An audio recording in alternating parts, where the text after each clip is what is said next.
Good afternoon, everyone. Welcome to our American Literature class. I am Dr. George, and we are going to go through our Cask of Amontillado lesson, so follow along with me. All right, so just to give you an overview of what we're going to cover today, we are going to talk about the story's eerie mood. We are going to talk about the reading strategy of breaking down difficult sentences so that you can better understand the story. We're going to give you a little bit of information about the background of the story and then go over some key vocabulary that we're going to see in the story as well. All right, so let's jump right on in.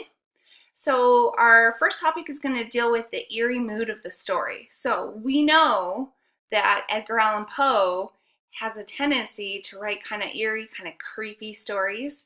So the mood of a work of literature is the main feeling that a reader feels when reading the work.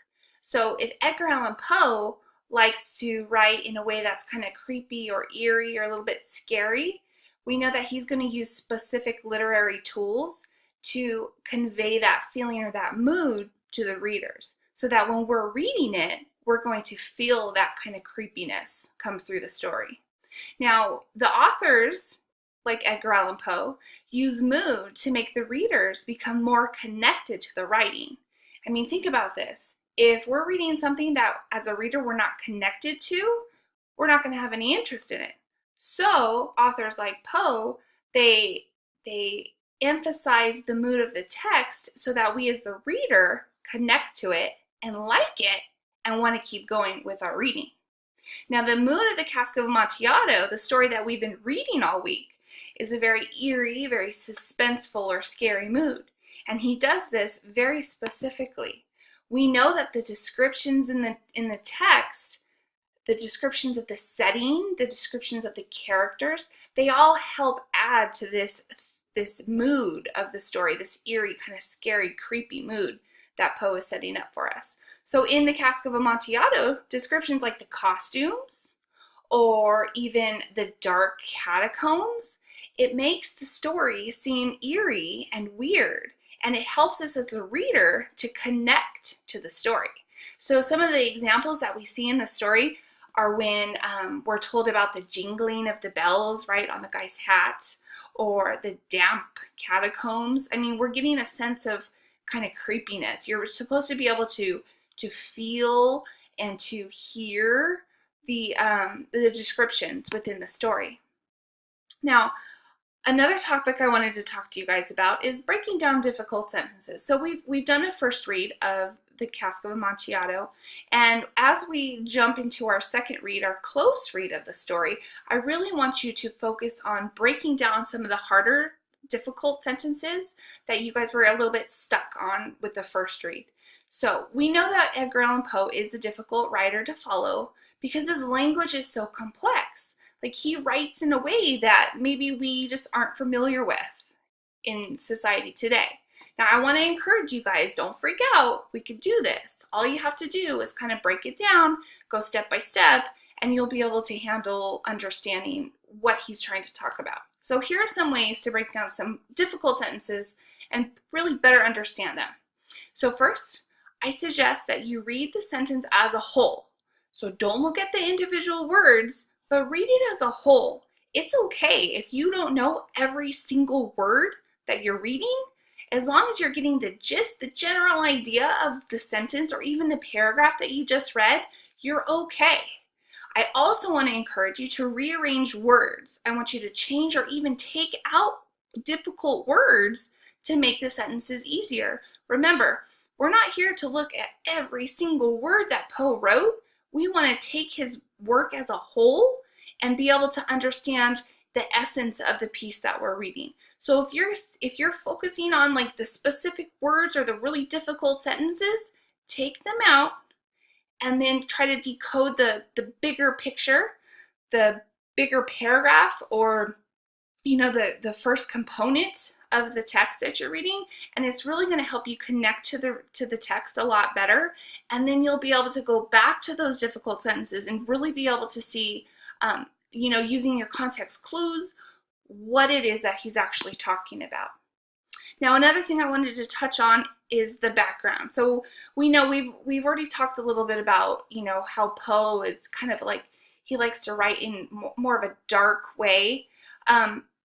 This is kind of, when you hear the name Edgar Allan Poe, this is what you think of, right? We think of these scary stories. Lots of students are familiar with The Raven, so he also wrote The Raven. So Poe likes the idea of death and torture. We know that his background, his upbringing was not one of flowers and butterflies, right? He had a hard life, and so the works that he created really reflect that pain. So in the Cask of Amontillado, the story that we just read, he is focusing on this idea of revenge. Now, his story outlines a tale of revenge and murder, so it makes you wonder, where is this guy kind of getting this stuff? So it's definitely things he's taking from his past, and he's embedding things into his story. Now, as a reader, it's kind of cool to see the things that he's coming up with, but it makes you wonder too, like, why is he writing this stuff? What makes him so, focused on the eerie side of literature? So for me, I think he's a really fun author to read, especially around this time of the year, right? It's the fall, where we just had Halloween. This is a really fun story to connect us with, but there is a lot of background in his life that really triggered his ability to write in this manner. Now, one more thing I wanted to talk to you about are some of the key ideas as we go into this deeper read. So as we are reading, I want you guys to really look for metaphors within the story. Now, we know that metaphors are when we're comparing two things, and similes are when we're comparing things using the words like or as. I really want to encourage you, as you guys do your close read of this text, to go back in there, underline and annotate your stuff, and look for those metaphors and those similes. Also, pay attention to the personification. This is something that Poe uses to really connect us to the stories. He's able to make unliving things lifelike. So for example, we've talked about like the tree dancing or the chair hugged my back, right? These things that inanimate objects or animals can't do, but when we give them human traits, then that is called personification. So it's figurative language, guys, that really helps us connect to the text, okay? Also, I want you to pay attention to the imagery. So we're using our five senses, right? Our taste, not our taste, our touch and our sight and our hearing. I want you to really look at things that are making you connect to him. So we talked about the jingling of the bells. You can hear the jingling of the bells, okay? Touching the damp catacombs, you can picture what that would feel like on your hands if you were in those catacombs. Okay, it talks about how things are dark and they're in there with only the flambeau burning. So I want you to pay attention to the setting and the characteristics of the characters and putting all of that together using the imagery, because it should really help pull you to connecting with the story. And then the last one is, I want you to once we're done reading that close read, I want you to think about, what could this story mean in a sense of an allegory? An allegory is a story with a double meaning. So, okay, we know this is about a guy that is taken into the catacombs and he's buried alive, but what could this mean, like on a bigger picture level? So I want you to think about that as we read for our close read the next time we take a look at the text, okay? A couple more things. I want you to check out the symbolism. Okay, things that mean something else. Is it a little ironic that one of our characters is dressed as a jester? Okay, and we already looked at tone and mood. How does the story feel? I really want you to pay attention to that the next time as you read it again.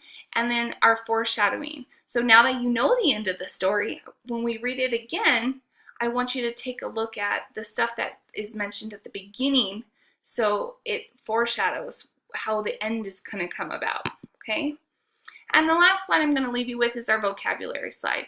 So I want you to take a look at these words, and they are in your text. I want you to do a couple of things.